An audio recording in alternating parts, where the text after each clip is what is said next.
Use කරපු cream එක මොකද්ද? Body cream. කොච්චර කාලයක් යූස් කරේ? මාසෙ දෙකකට වගේ හරි. අන්තිමට යූස් කරේ කවදද? මම දැන් මාසෙකට 20කට කියන්නේ ස්කාස් ඉන්න ගොඩක් ගත්තා ඊට පස්සේ මාස දෙකෙන්ම මේ ලෙවල් එකට ආවද ඔය ස්කින් එක?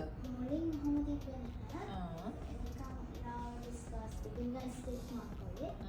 අස්සෙම ඉන්නේ දැන් අවතලා තියෙන්නේ. මෙතන මේ වෙලා තියෙන්නේ ඔය යූස් කරපු ක්‍රීම් එකේ highly කියන්නේ strong steroid ingredients තියෙනවා right රසදිය තියෙනවා bleaching agents තියෙනවා ඒ ඔක්කොම එකතු වෙලා තමයි ඔගේ හැම තුනී වෙලා හැම ප්‍රතිශක්තිය අඩු වෙලා හැම unnatural විදියට මෙහෙම stretch වෙලා තියෙන්නේ හරිද දැන් ඔගේ skin එක නිකන් පුපුරලා වගේ right